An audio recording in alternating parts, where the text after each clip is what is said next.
The CBS Radio Mystery Theater presents... Come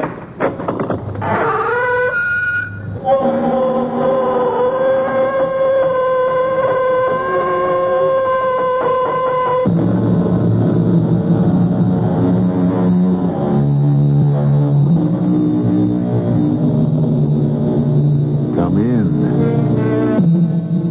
Welcome. I'm E.G. Marshall. It's a fitting quotation to begin this story. The time is out of joint. Oh, cursed spite that ever I was born to set it right. Hamlet, William Shakespeare.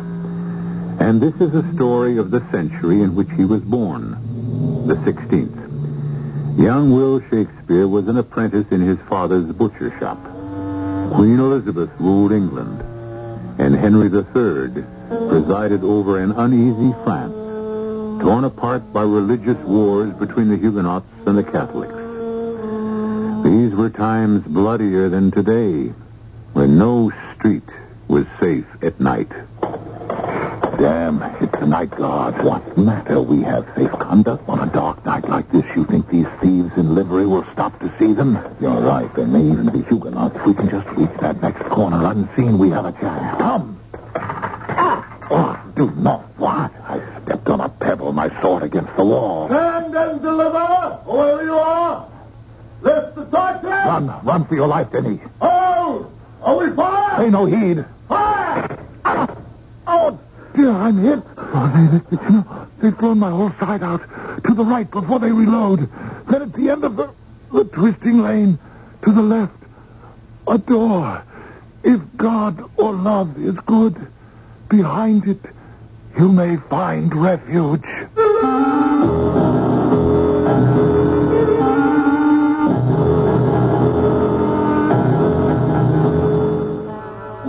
Our mystery drama, The Sire de Maletroits' Door, was especially adapted from the Robert Louis Stevenson classic for the Mystery Theater by Ian Martin and stars Michael Wager. It is sponsored in part by Contact, the 12-hour cold cabinet.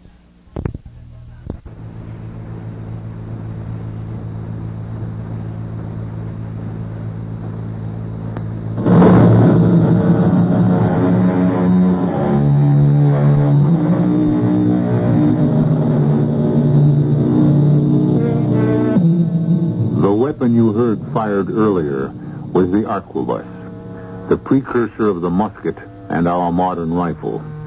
Not the weapon of the ordinary gentleman of this century whose sidearms were the rapier, a heavy weapon built two-edged for slicing and slashing with a sharp point for thrusting.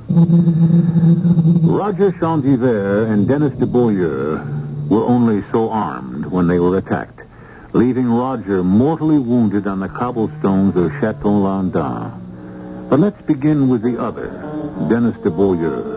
Earlier that same evening, as he is finishing a flagon of wine with the landlord of the Auberge Tête du Port. I beg your honor to stay off the streets of Chateau Landin at dark. Why, good host, it's scarcely dusk. What have I to fear? In the France of 1575, many things, thieves, cutthroats, and as bad as all of them, the guard itself. Most of all, the times. Half the city is still at war. What? With a truce proclaimed. Piece of paper. But I have a safe conduct. There's also just a piece of paper. Well, landlord, I thank you for your kind concern. Nay, this reward you sufficiently. Oh, the young gentleman is most generous. Well, come with me to the door and point out to me whilst the light lasts the way I must go to my friend Chantivale's house. It goes down, was it not? Ah, that's the street. See you the church spire where the bell for evening mass is tolling? High on the hill to the right? The same. They mark you very close to it, the chateau. I've marked it before. What great lord lives there? The Sire de Maletroits, owner of this fief, and lands beyond as far and further than the eye could reach. Woe betide any man who should cross his path. Well, I'm not likely to, since I'm here in your city only for the night. Pretty direct me on my way whilst I can still see to trace it. I'm sending you over the hill rather than around, for the lanes twist and turn enough to set one's head spinning. But if you steer between the church and the chateau, on the other side of the hill is a straight avenue, and 3 streets down, you will find the Rue des Beaux-Arts. The chateau to my left, and as always, the church to my right, and I pass between them. Justement. Don't worry about the dark. I'll not tarry for Mass. I'd be too late anyway. You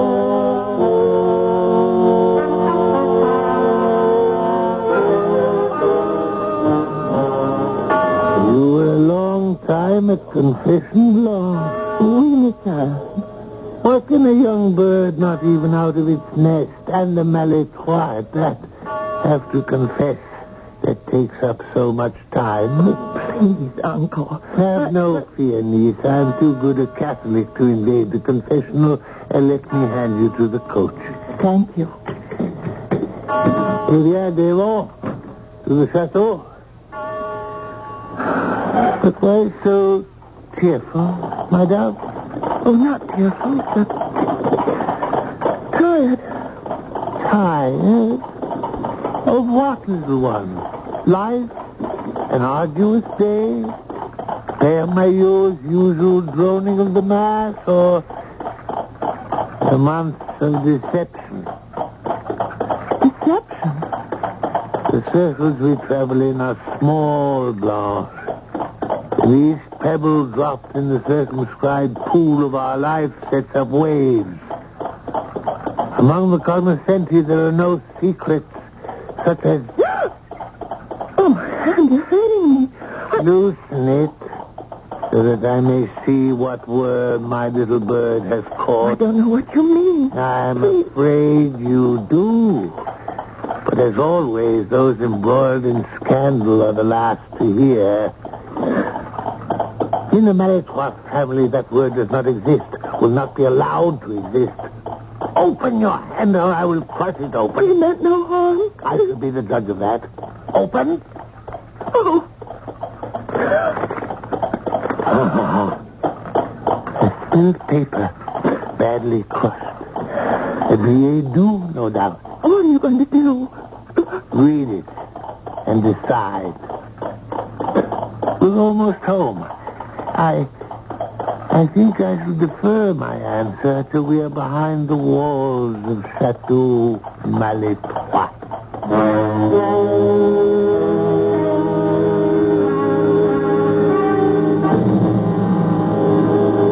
Go to your quarters, mademoiselle. Send the maîtresse de chambre to me at once. But if only I could... Obey me. Nobody crosses my wishes. Oui, monsieur. As you desire. Père Maillot. Père Maillot. À votre service, Messiah. You are late. My niece wished to make confession. Had she chosen you, my mind might have been eased more quickly. Even for you, Messiah. How could I break the seal of confession? The question can be begged. It isn't necessary. I know now what is and what has to be done. I have instructions for you, the maîtresse de chambre, and send for my ironsmith immediately. There is much to be done before I set my trap, and small time to accomplish it.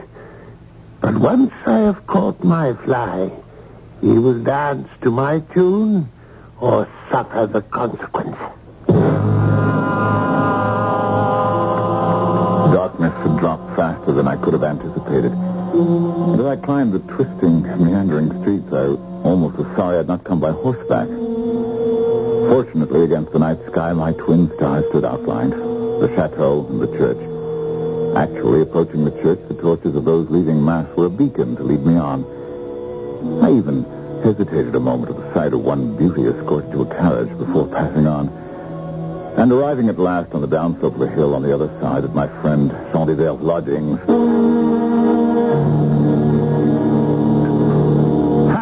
And one more for the road. I drink not to that, but to you, monsieur. To both? God save me for any others, and punish me if this should be a lie. But I swear by the winged archer himself, or any incomparable saint, if this were any other night, I would make no end of it. I understand. Where there's a lady... but such a lady. If I dared divulge all, but... listen, midnight. She'll be here within the hour. I need no explanation, dear friend. I love the ladies as much as you. Indeed, on my way here, as I passed the church square, there was one who caught my eye. Oh, damn our Breton weather. Here comes the rain again. Can we go? At your heels or by your side? Always. We had so much to talk about. Except this special night. Forget it. Stay for your assignation. I'll find my way back to the inn.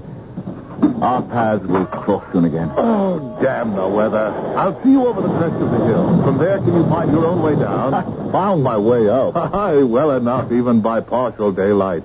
But in God's name, step quietly and carefully. Trust no one. Keep to yourself. No one. It's a bad time when everything runs awry. You lead. I promise to be as careful as any church professor.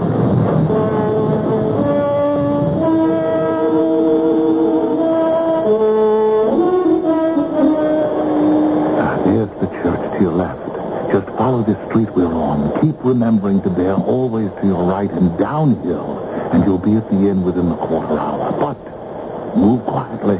Au revoir, Oliver. Go in peace. And with you, just one thing. The night guard. What matter? We have safe conduct. On a night like this, you think these thieves in livery will stop to look at them? You're right. And just reach the next corner, we may have a chance. Unseen. Come. No, what? Steps of a pebble, my sword hit against the wall. Send and deliver, whoever you are. Lift the torch. Run for your life, Dennis. Hold! We fire! Pay no heed, run.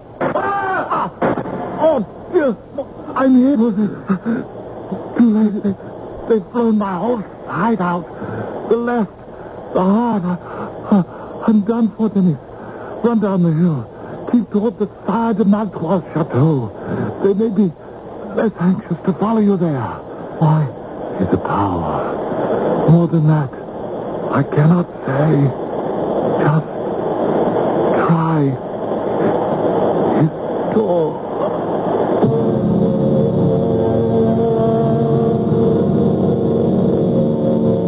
There was nothing I could do for Tony there.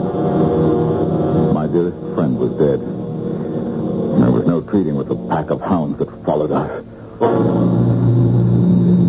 I fled from them, following the tortuous alleys, ever conscious of their footsteps after mine. Rushing down a lane scarce wide enough to accommodate myself, I suddenly found myself faced with a waist-high terrace, which I was about to leap. Through some instinct, the rising moon stayed me. Small wonder. On my side was a 4-foot wall, but had I o'erleaped it, I would have dropped 40 feet to a craggy field of stone.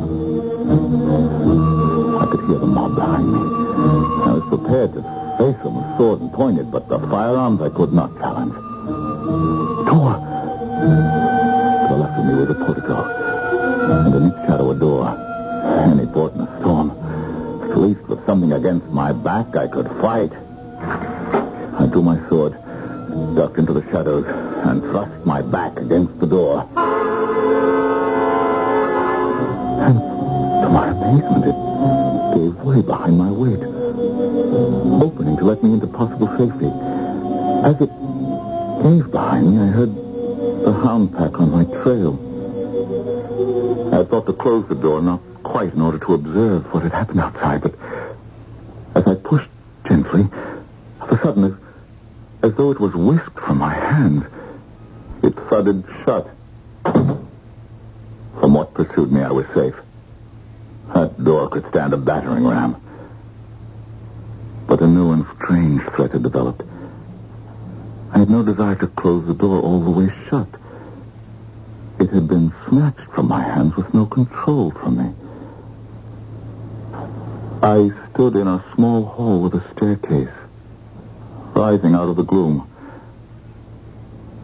turned to the door. It was as smooth as silk. No way of reopening it. I was trapped. My only way out was up the staircase before me. I had no choice.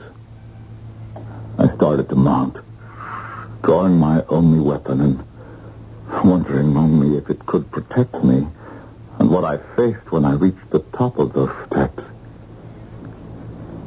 For some reason, a premonition of unnamed terror ran like rat feet down my spine.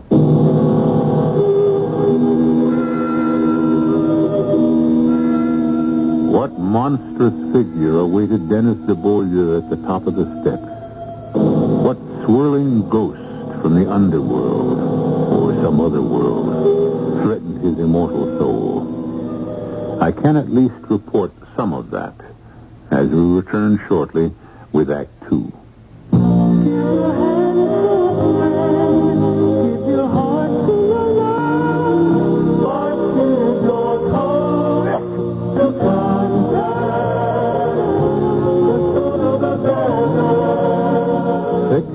Three or what? That's the question when you catch the common cold. Then take 12-hour contact. You need 6 cold tablets, 2 every 4 hours, or 3 cold pills, 1 every 4 hours, or just 1 contact capsule. For up to 12 hours, continuous relief from sneezing, congestion, drips. The tiny time pills do it. For aches and fever, the others contain aspirin. Contact doesn't. Your cold, your choice. 6 or 3 or 1. Give your cold to Contact, the number 1 cold medicine in the whole world.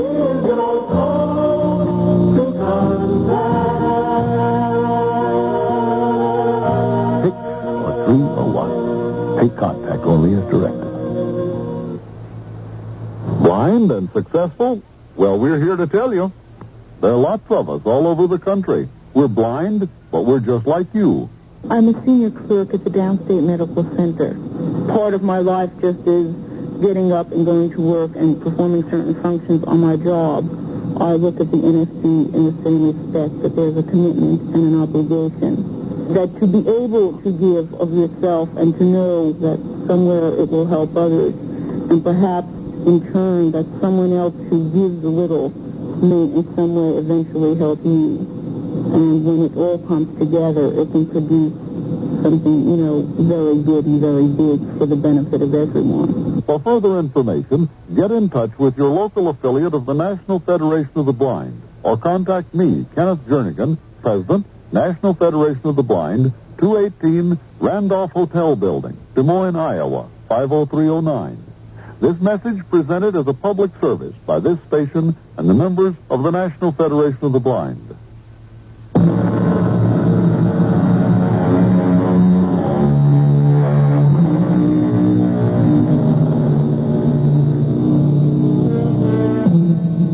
What did face Dennis de Beaulieu as he entered a large room of polished stone with arras-draped openings on 3 sides and 2 large windows on the 4th was a little old gentleman in a fur tippet seated by the fireplace in a high-backed chair. The great stone fireplace was between the windows, and carved into it the arms of the Maletroits. Seeing those arms, I was immensely eased and felt myself in good hands. Still, winded from my running, we looked silently at each other for a second or two. In the brief exchange of glances, although the man was smiling and relaxed, I found myself tensing again. Something about him, the peaked eyebrows, the small, strong eyes, so quaintly evil in expression. Belying the beautiful white hair hung straight all about his head, like a saint. I am Anna, Sire de Maletroits. Pray, step in. I am indebted to you, sir. Pray pardon this unwarranted intrusion. Oh, not at all. I've been expecting you since I heard the church bell toll. Me, Messiah? Yes.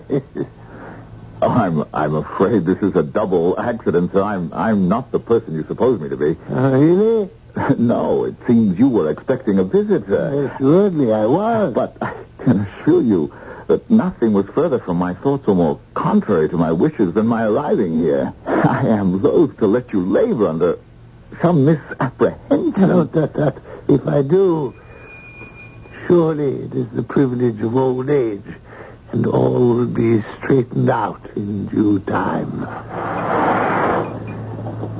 Bring my guest a cup of spiced wine.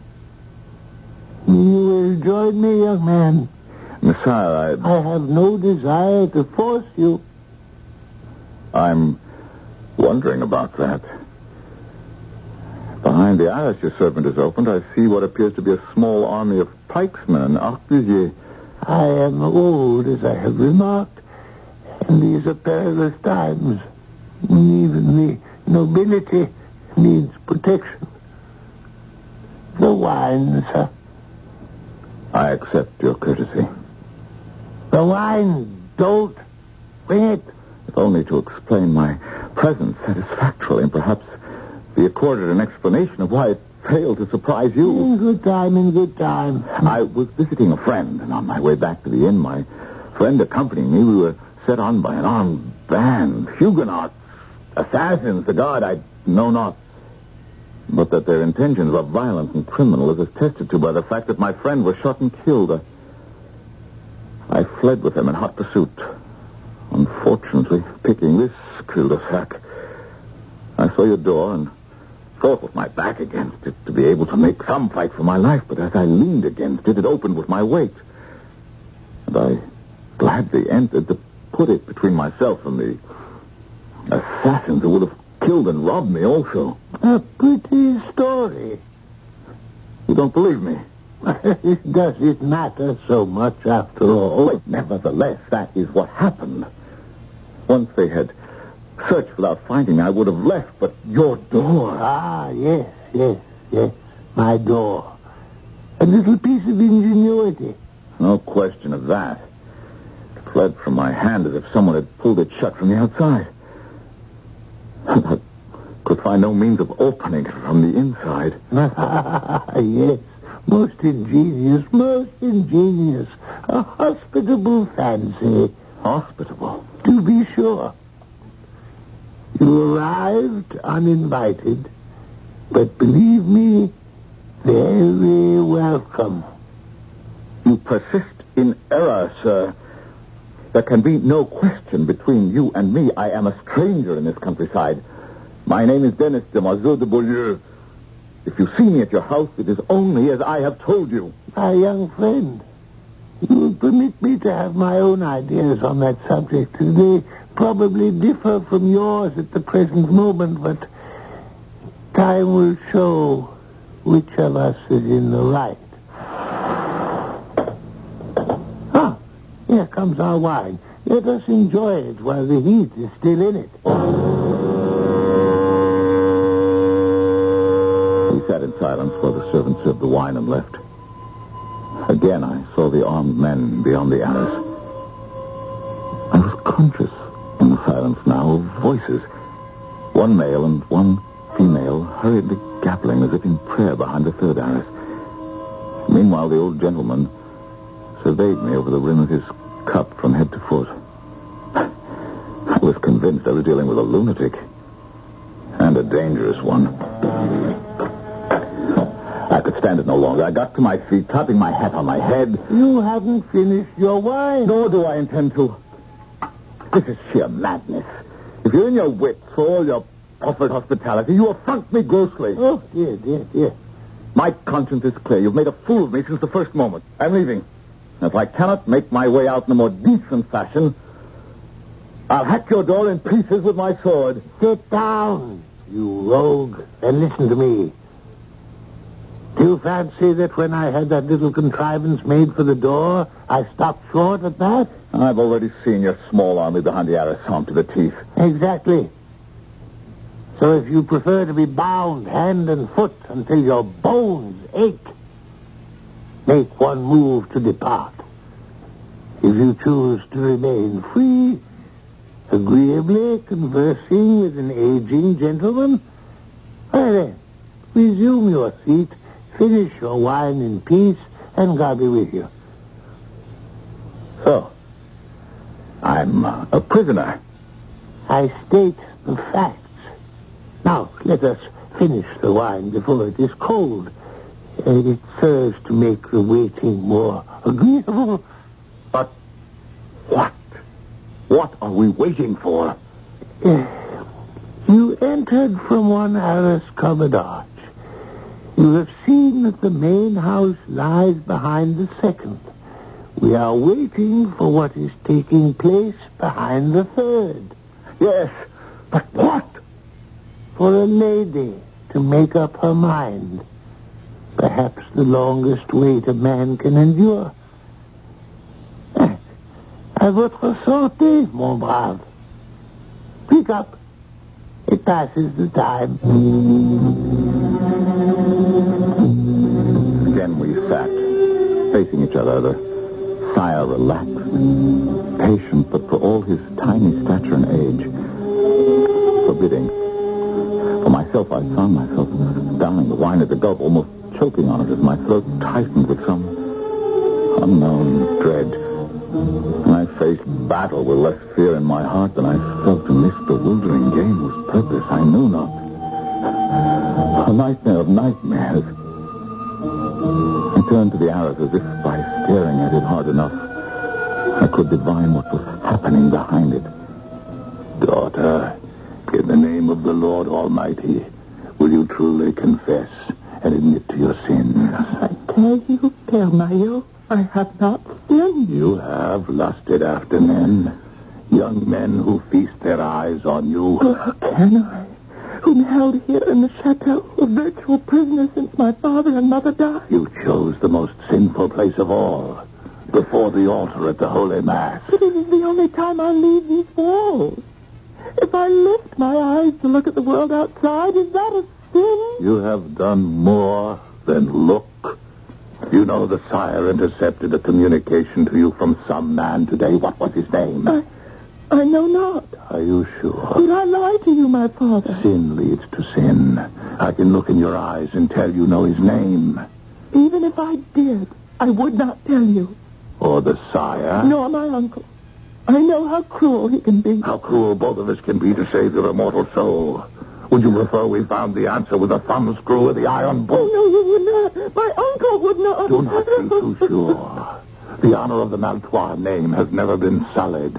As the last of the line, save yourself. The Sire will never permit it to be.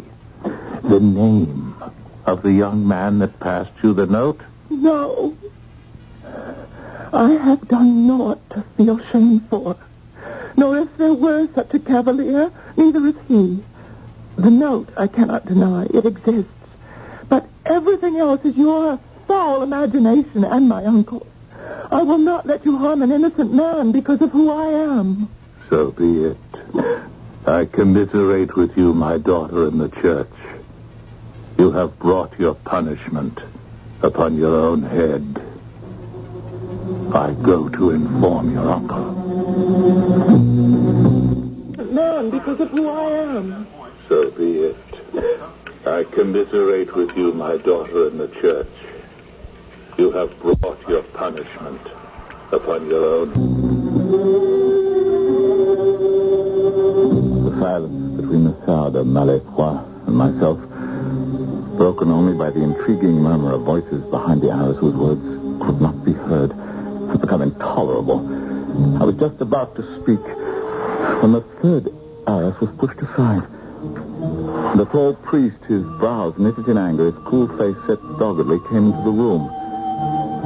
He stopped briefly in surprise, seeing me, favoring me with a long, keen stare, then crossed to the side, stopping his voice so I could scarce hear his words.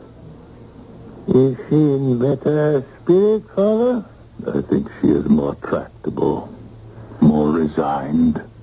Thierry de Beaulieu. This is my père familial, attached to my family. Père Maillot, Demoiselle de Beaulieu. Let us together repair to the chapel to meet with my niece and settle our affairs once and for all. Common decency required I offer my arm to the Sire de Maletroits, who accepted it without question and limped with me along with the priest's vigorous stride. Through the arras we entered a small chapel, pierced by many little windows shaped like stars. On the steps of the altar knelt an incredibly beautiful young girl, dressed as a bride. I have brought a friend to see you, my child. Turn around and give him your pretty hand.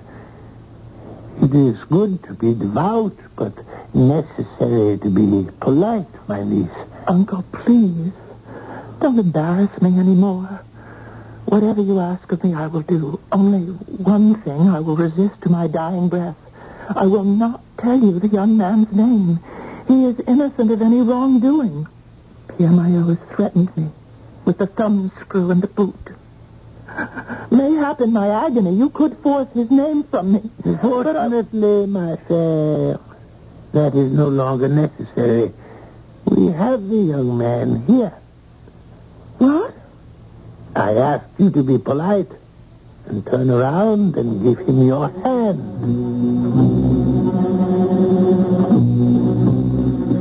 From the moment we had entered, I held my breath. The setting was only too obvious. The bride awaiting the groom. And it was not hard to realize that I must be cast in that role.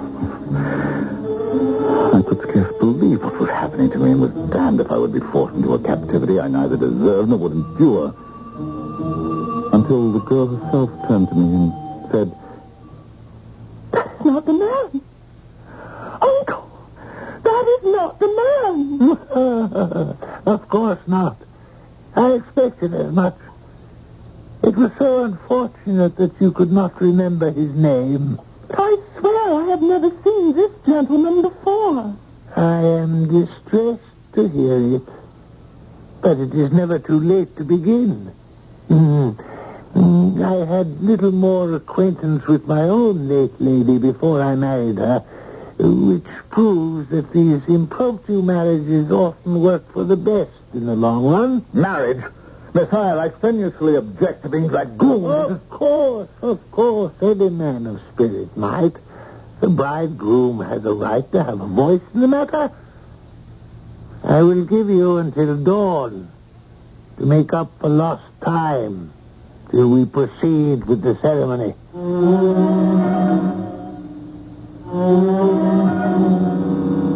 Well, here's not so pretty a state of affairs. And the word affair is strictly used. For evidently the remorseless Sire de Maletroits is convinced that his niece has brought the threat of dishonor on his name. A threat we might treat more lightly today, but 400 years ago one lived by different standards, and the punishment for overstepping rules was more disastrous. A woman's virtue, if profaned, meant instant and unpleasant death. I'll return shortly with Act 3. Inside you're free after all. You hear freedom spirit like a wild bird call. Inside you're free after all. Living free. There's a long stretch of open road before you. You're at the controls of a Buick Century. A really fine mid-sized car. Comfort abounds. A sophisticated suspension system is smoothing the way. And under hood, a frugal V6 engine economically goes about its business. You're happy, you're free, and you're in a Buick. Inside you're free. Inside you're free after all. Living free. Living free. Do you know about your Culligan man calling? My Culligan man calling? That's when I go, hey, Culligan man. Now, that's Culligan man calling. No, I mean your Culligan man may be calling on you soon. I'll show you how it goes. Knock, knock. Who's there? Culligan man. Culligan man who? No, look, this isn't a game. You know Culligan, the worldwide water conditioning people. Yes. Well, the Culligan man is your local water expert right here to solve your water problem. How do I know if I have water problems? Look at it this way. If we didn't have hard water here or some kind of water problems, then the Culligan man wouldn't even be here, would he? I see. So, you know what to say when the Culligan man knocks? Yes, and I know what to say if he doesn't, too. What? Hey, Culligan man. Well, I can't knock that. Want to try Culligan soft water without buying? Now you can rent a Culligan water softener for as little as $5.50 a month.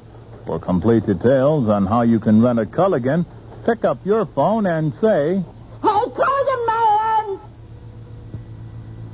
This is WBBM Chicago.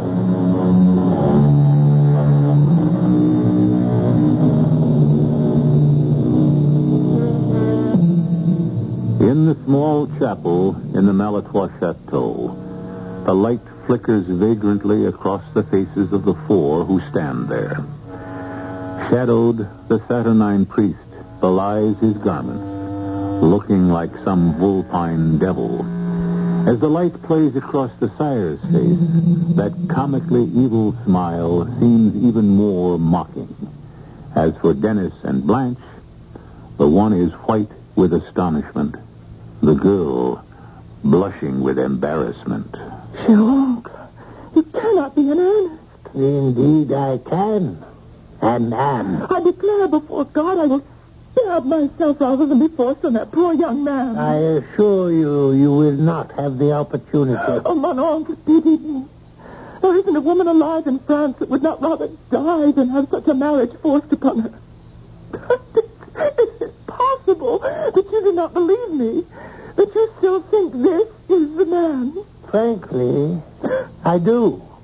But let me explain to you once and for all, Blanche de Maletroits, that when you took it into your head to dishonor my family and the name that I have borne, you forfeited any right to question my designs or even to look me in the face. Oh, but Michael, if you only Not listen. one word more.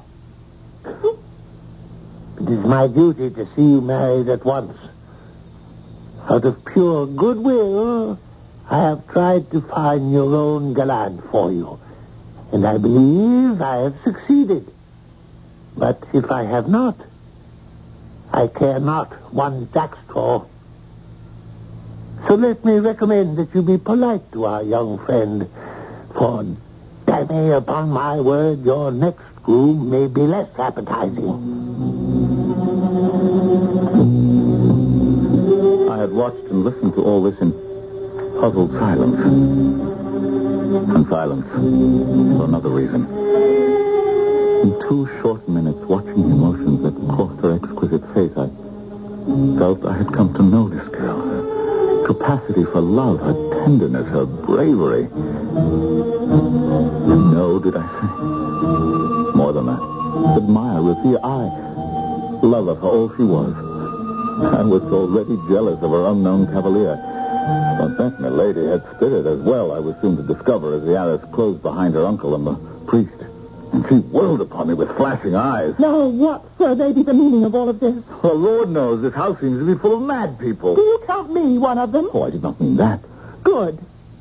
For I can tell you, I am enough in my wits to see that my uncle and yourself have made some monstrous bargain between If you. you think I'm engaged in some plot without old devil out there, you're beyond your wits. I've no bent to marry with you, nor would I have if you asked me. I'm as much a prisoner in this house as you appear to be. Then pray, how came you here? I was on my way from Paris to join my regiment in Alençon and stopped off in this misbegotten town to seek an old acquaintance and spend an evening with him. While he was seeing me back to the inn, we were set upon by a bunch of assassins, and my friend was shot and killed. Huguenots, cutthroats, your own night guard, who knows? Seems that everyone is mad in this town. In all events, I took to my heels for my life, made the mistake of turning into your street from which there was no escape. I backed against your door, hoping perhaps to stay unnoticed in the shadow of the portico. To my surprise, it opened with my weight, and naturally I stepped in, only to have it closed by some mechanism beyond my comprehension. When I tried to open it, there was neither latch nor handle nor any means to accomplish that. Well, of course. That's what Jean and the other ironmongers were working at down there all evening. It wasn't you they expected to trap, but... Who? The cause of all of this. Oh, please, I know not your name, but please forgive me for what I said before. Oh, mademoiselle, the longer I spend with you, the more I could forgive you everything. Oh, don't jest with me, please. It is all my fault that you are caught as you are. Oh, what can I do? Well, let's make a start by doing what I have done and tell me the answer to all these riddles. I'm ashamed. And yet, there's so little to tell. I was left an orphan early and had been brought up in this house mainly by the Sire himself. He's not married. Well, his wife died when I was 14. I've not been very happy since. That's why 3 months ago, when a young captain began to stand near me every day in church, and I saw that I pleased him... Why wouldn't you? Go on. Oh, I'm much to blame. I was so glad that anyone should offer me love, that when he pressed me a letter, I took it home and I read it with pleasure. And since that time, he's written me so many. But in the last few, asked me to leave my door open some night so that he might come and talk with me on the stairs. How my uncle came to suspect me, I don't know. But... there are always idiots who's little to do but let their tongues wag. I suppose so. Well, tonight at Vespers, the captain handed me a desperate note that he was to be transferred. Tonight was his last night. And again he begged that I would leave the door open. And in the carriage, coming home, the Sire forced the note from my hand and read it. And when we got home, he ordered me to dress as you see me. And when I would not tell him the captain's name, he must have laid the trap for him, into which you fell. I don't know how to apologize or to ask you to forgive me. Neither is necessary. Oh, but it is. To have put you, a complete stranger, in such a degrading and embarrassing position, I'm so ashamed. Mademoiselle, you've honored me with your confidence. It only remains for me to prove myself not unworthy of the honor. I see your uncle is back in his favorite chair. What are you going to do? If you will go first and let me follow, I'll show you. Are you in some haste for the ceremony? Sire, I believe I have some say in the matter of this marriage. So let me say this at once and for all. I will be no party to forcing your niece against her inclination. Really? Had it been offered to me freely, I should have been proud to accept her hand, but it is clear that she is as good as she is beautiful. But as things stand, I have the honor, Sire, of refusing. Why do you smile, sir? I am afraid that you do not clearly understand your options. Follow me to the window, please. See this rope weaved efficiently through the ring set in the upper masonry? Now mark my words. If you refuse to marry my niece, I shall have you hanged out of this window by sunrise. Oh, no! Oh, yes. Your family may be well enough in its way, de Beaulieu. But if you sprang from Charlemagne himself, I would not permit you to refuse the hand of a Maletroit with impunity. Oh, for pity's sake, Uncle, listen to me. This is between this young man and myself. Be quiet. The honor of my house has been compromised. I believe you to be the guilty person. At the very least, you're now in the secret. There are other ways of settling affairs among gentlemen. You wear a sword, which I hear you have used with distinction. Mayo? Yes, Messiah. You would be dead out of hand before you reached your sword. And let us not rush anything. You have a good 2 hours to resolve your problem. If you'll give me your word of honor to await my return before attempting anything desperate, I shall withdraw my retainers and leave you in privacy. You have my word of honor. I declare, monsieur, the more I see of you, the better I think of you. Come, Captain, we'll excess baggage for the moment. But marry you shall, or dangle from yonder ring. You shall not die. You shall marry me, after all. I've been trained for knighthood, madam. Think you for a moment I stand in fear of death? But I cannot have you slain for a mere scruple. You underrate the difficulty. What you may be too generous to refuse, I may be too proud to accept. In a moment of noble feeling for me, you forget what you may owe to another. Oh, mon Sylvia. Oh, you shame me. Oh, mademoiselle, please, no, please. In God's name. Leave me alone. I can hold it back no longer.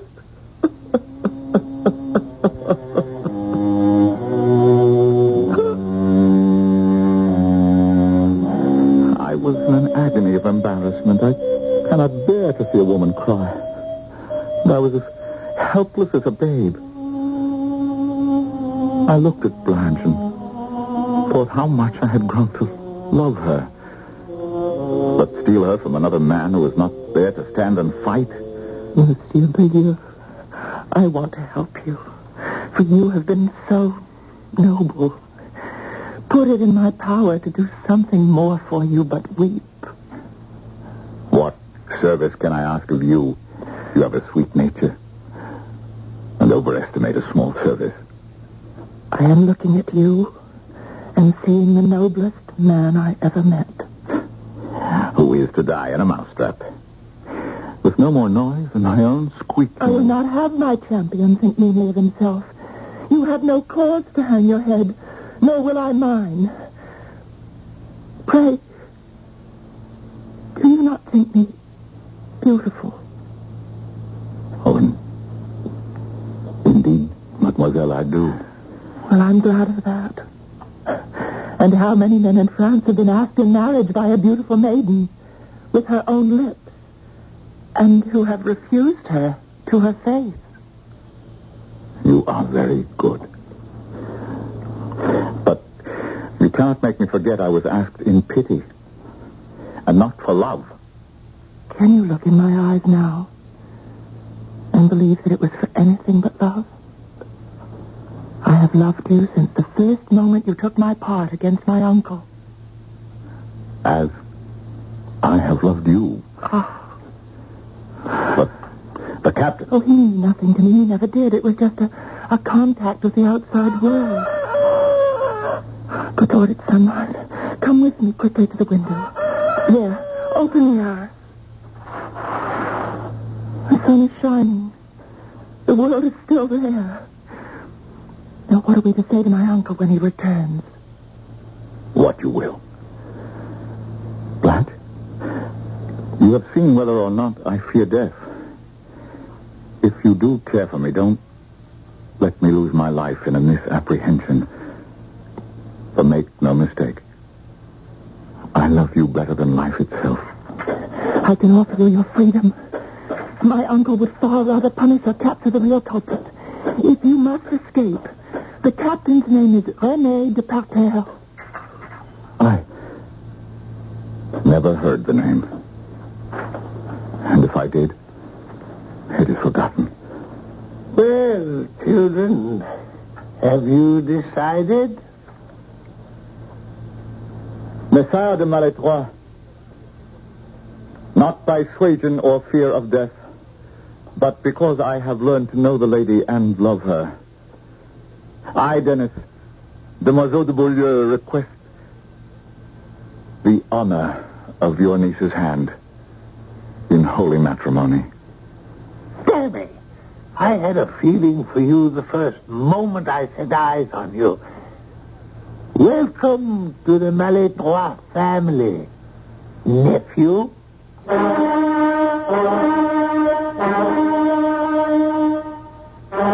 So, once again, and this time for the last time, we close the Sire de Maletroit's door on a happy ending. I'll be back shortly.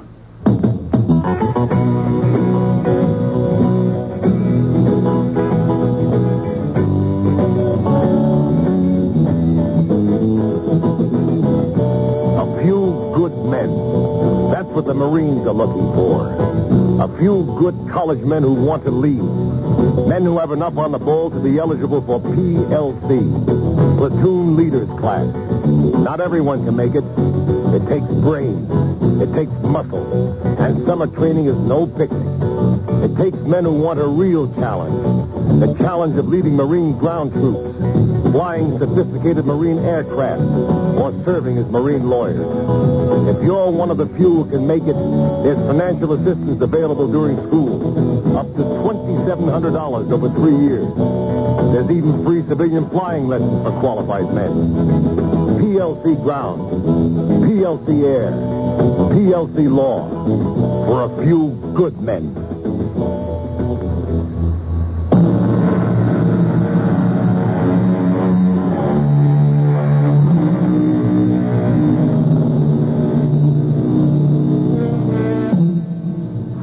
Sentimentalists among the listeners, Captain Parterre had no serious intentions. He was indeed trifling with Blanche's innocent affections. Little did he know, nor would he have cared, that he brought two young people to a happy and enduring marriage. The captain died shortly thereafter in a brawl over a gaming debt, which is neither here nor there in our story, except that it's nice to know that every so often, virtue does triumph. Our cast included Michael Wager, William Redfield, Marion Seldes, and Robert Dryden. The entire production was under the direction of Himan Brown.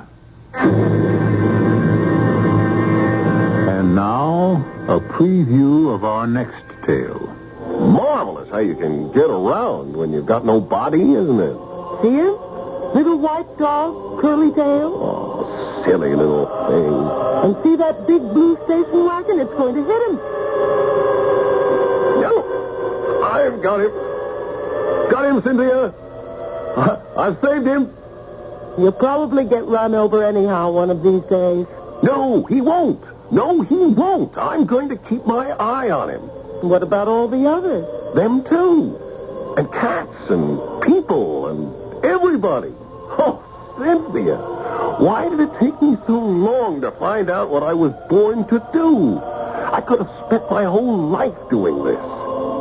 Cynthia, my afterlife is going to be 100 times more exciting than my life ever was. Radio Mystery Theater was sponsored in part by Buick Motor Division. This is E.G. Marshall inviting you to return to our Mystery Theater for another adventure in the macabre. Until next time, pleasant dreams.